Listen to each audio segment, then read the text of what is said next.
With 12 games left in the season, the race is on to see who's going to win, to who's going to get relegated, and see if we can win $10,000.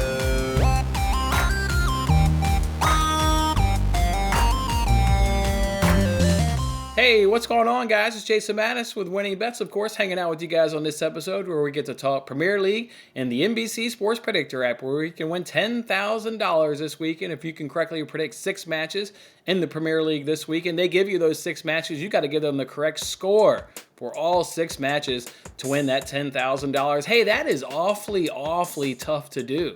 So why don't you go ahead and join the Winning Bets League, and you can get that league information from this video description. And then you may not be able to win $10,000, but beat all your fellow Winning Bet supporters, and I'll go ahead and give you $25 if you can get the most points. Let's go ahead and take a look and see who won last week. It looked like we had Lee Van come in first place with 22 points. That person was able to get 1 correct score and 3 results right as well to go ahead and rack up 22 points. So nice work, Lee. Way to take home my $25. Make sure you hit me up on Twitter, grab me your PayPal information, and I'll go ahead and give you that $25. As for everybody else, hey, it's a new week, and we all start off with 0 points, so this could be your week to win my $25, so get up in the league. As we like to do before we jump into these 6 matches, let's go ahead and take a look and see what happened last week in the Premier League. So I'll pull up my phone to refresh the brain right there. We had Southampton and Leicester play out to a 1-0 game, which if you go ahead and look at the stats, and you look up the XG stats, that game deserved more goals than 1-0. Leicester created enough chances to earn a goal. It didn't quite happen. That happens in soccer. We're well aware of that.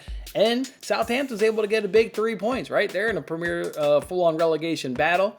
And that was a nice win by them at home, getting those 3 points. Wolves, they knock off Tottenham in a goalless, or not goalless, sorry, it was 1-0, but I meant like goalless, like through much of that. We cashed under 2.5 goals on my sports betting show. That one was always going to be low scoring, and Adama Traore, he gets the goal late in that fixture to give Wolves the 1-0 win, so nice one right there. Chelsea, a much-needed win in the Premier League.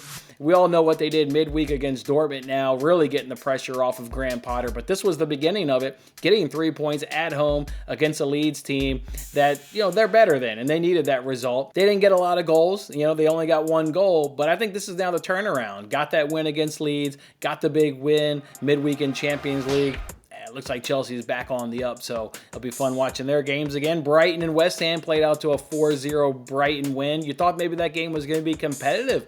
West Ham had some nice form going into that game, but Brighton just continues just having a very impressive season, and they race out to a 4-0 win right there. Their XG was almost 4 too, so they earned all 4 of those goals. They didn't get anything gifted to them. Their XG in that match was 3.92. 3.92. They earned all 4 of those goals. West Ham was 0.4. Really disappointing by West Ham. Thought maybe they were showing some better form and they couldn't bring into that match. Aston Villa and Crystal Palace, that played out to a 1-0 Villa win. What a card-heavy game. 7 cards. 2 teams that were just feisty, dirty, getting after it. And Villa gets the 3 points at Villa Park. Arsenal and Bournemouth, that was obviously the best game of the entire weekend. Bournemouth running out to a 2-0 lead at the Emirates. You thought just when Arsenal got level on games with City, got to a 5-point lead over City, you thought, oh no, they're going to drop points, immediately drop points at home to Bournemouth.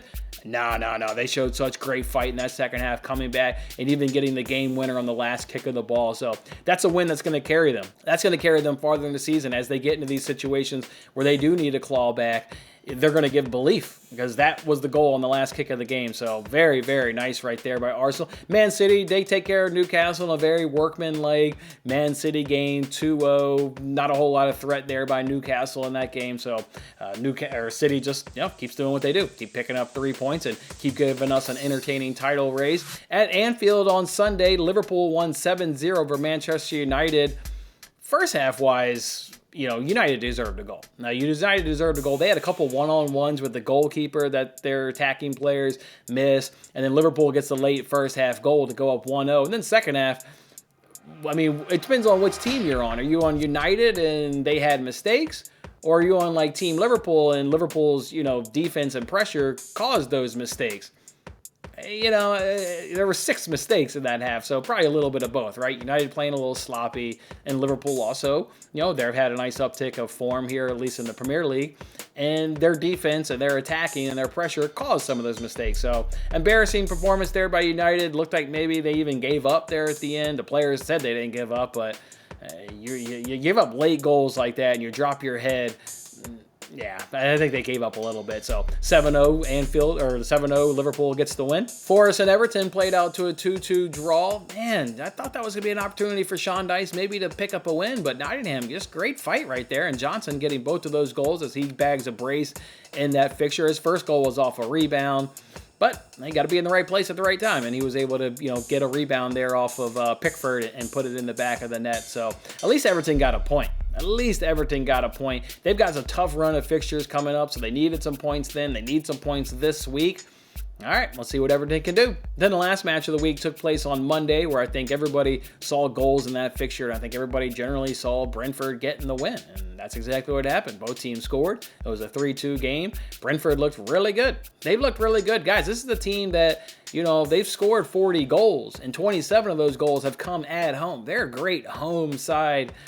Great atmosphere there at Brentford. So, yeah, they get the win and just a very, very entertaining game there on Monday afternoon. So that's what happened last week in the Premier League. All right, now we turn our attention to this 6 games this week. And, of course, those are the ones where we need to predict to try and win that $10,000. So let's try and do that with the first fixture here being Leeds versus Brighton. This one could be goals if you look on the Brighton side, right? Their games when they're on the road are second most in terms of goals scored at 3.6 when they're on the road. That's obviously where they're at, in this fixture here. Both teams to score has hit in 6 straight road fixtures for Brighton. Over 2.5, hitting 5 of those 6. But Leeds is a team that is no longer hitting over 2.5. So what do you think is going to win out? I think at the end of the day, Brighton was what's going to win out. They've been a top 5 team. They sit in 5th place right now on away form. They've been top 5 team on away form all season long. Again, they're in 5th place right now. They've just not dropped. They've just been a strong side. Leeds is obviously in a full-on relegation fight. I'm going to say that there are goals, and I'm going to say that actually both teams does score. I like how that stat there for Brighton of conceding in 6 straight away games has happened. And we always love Leeds, and to get Leeds at home, all right, I think both teams to score does happen, but who's the better team? It's Brighton. I'm going to go a 2-1 win for Brighton. Go ahead and give me a 2-1 win for Brighton. Next one we got here is Leicester at the King Power Stadium. They're welcoming Chelsea into town, and this could be a great spot if you like Chelsea, just to buy them low, so to speak, because on various sports books, you can get them at plus money on the money line to go ahead and win the game. Chelsea, if they were to do that, that would be their 3rd straight win in all competitions. And you're no longer going to get plus money on Chelsea to go ahead and win games. I believe that they're back. I don't need to wait and see what they do against a Leicester team that, at home is in 19th table on home form. At home, they're in 19th place on home table. They're not threatening or intimidating here at the King Power Stadium. They've still got quality all over the pitch, but it's just not working for them. And in a Chelsea team that is now, got belief, still not getting a ton of goals, right? Only 1 against Leeds, 2 against Dortmund is obviously impressive. I mean, Dortmund is a Champions League caliber squad. But I'm expecting them to get some goals here and get multiple goals against a Leicester team that's been leaky all season long. Boy, they've given up goals. But I will give enough credit to the offensive firepower there at Leicester that maybe they can find a goal at home. So I went Chelsea 2-1 win. Go ahead and give me a 2-1 win for the Blues. Over to Selhurst Park next, where Crystal Palace is welcoming Manchester City into town. And this one, it's going to be Man City win, right? I mean, you got to go back to 2015 as the last time Palace beat City here at Selhurst Park. So 8 years. Are they going to do it this year? Boy, Palace has just been dreadful. Absolutely dreadful. They're not going to get pulled down in a relegation fight, but they're just god-awful. They're absolutely god-awful. This is going to be a very workmanlike Manchester City win. They won 2-0 against Newcastle last week. I think you're going to see a repeat score of that 2-0 again.